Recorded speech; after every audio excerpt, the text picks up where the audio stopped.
It began like any other day, ordinary enough to be forgotten by the next morning. The streets were alive with their usual rhythm. Children shouting in the distance, cars rushing home, people carrying groceries under the dim streetlights. Yet, within those seemingly normal hours, something extraordinary and horrifying was about to unfold. Kelly was going to vanish. Kelly was not the kind of person who blended into the background. Friends described her as a bright spark, someone who could lift the energy of a room with little more than a smile. She was young, ambitious, and full of dreams that stretched far beyond the small town where she lived. Every detail of her life, her routines, her relationships, her habits, painted the picture of someone destined for a vibrant future, which made what happened next all the more unthinkable.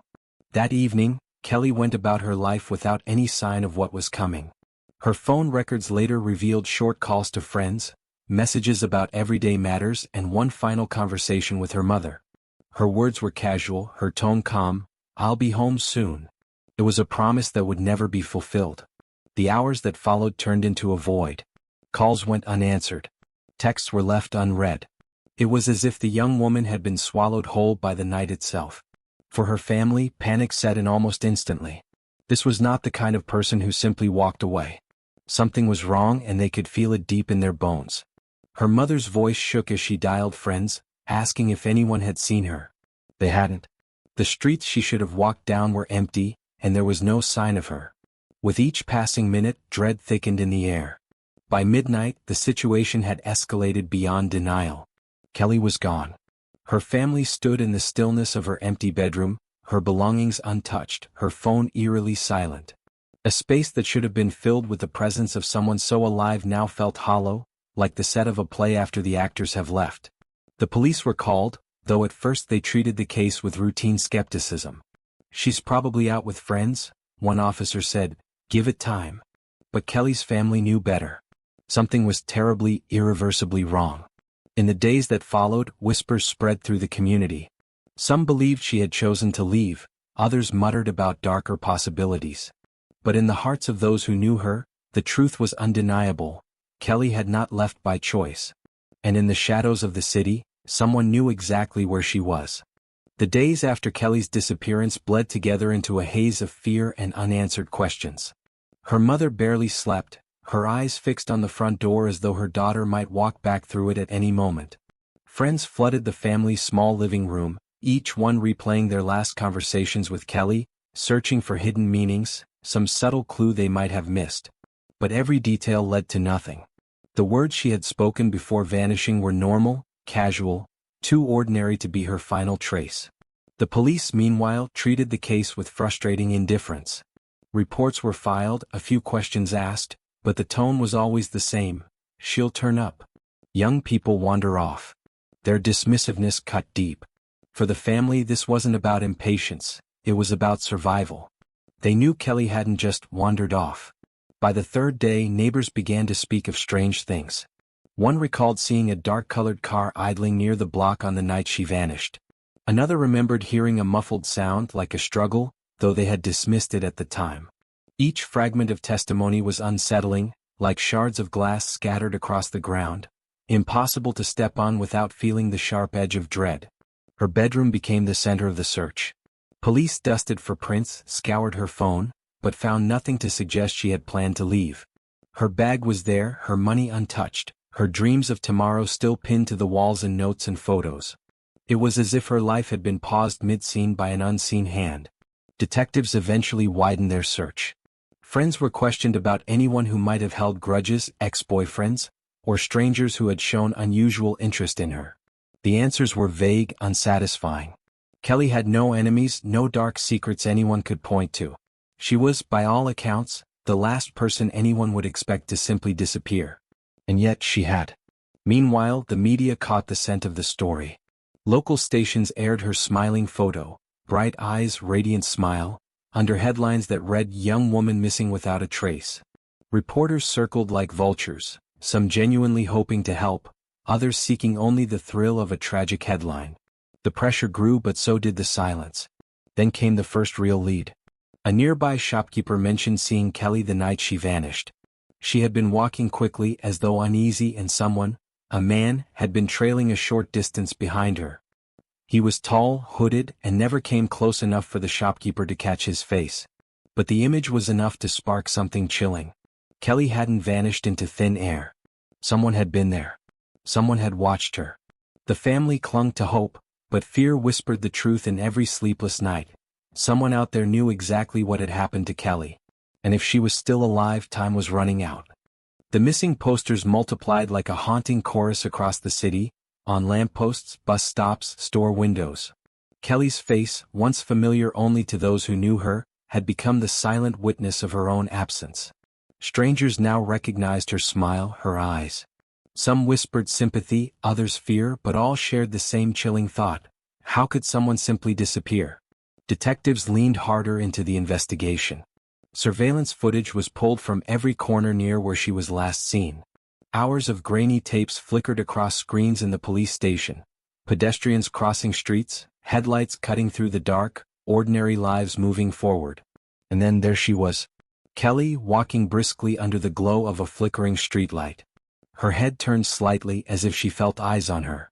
A shadow followed just behind, the same hooded figure the shopkeeper had described. The frame froze. Investigators zoomed in pixel by pixel, but the hood concealed everything. No face, no identifying marks, just an outline of menace. It was enough to confirm suspicion but not enough to catch him. Meanwhile, the family's hope began to fray. Each night stretched longer, filled with whispered prayers and unanswered questions. Kelly's mother clutched her daughter's scarf, breathing in the faint scent left behind, as if it could anchor her to a reality where Kelly still existed. Friends rallied, organizing search parties, combing wooded areas, abandoned lots and empty alleys.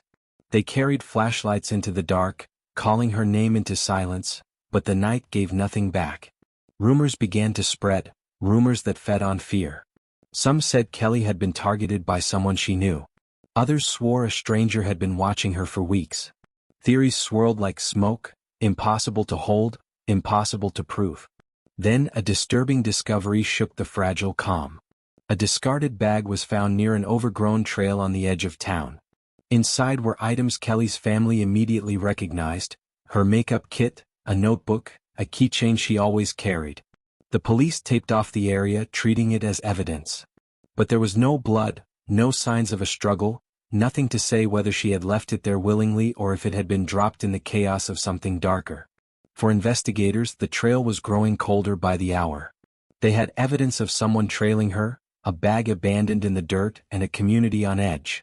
But no body, no ransom note, no direct clue. The silence around Kelly's fate was louder than any scream. And then a neighbor came forward with something new. On the night Kelly vanished, she had seen a dark car parked oddly near the corner. Its engine had been running, its headlights dimmed as though waiting. When she passed by, she thought she saw movement inside, two figures, one slumped and another upright.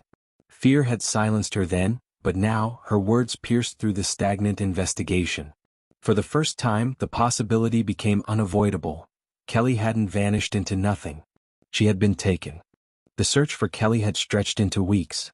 What began as sleepless nights and desperate phone calls had turned into an investigation tangled with dead ends. Each clue seemed to dissolve under scrutiny, each lead left investigators circling the same haunting questions. Where was she? And who had taken her?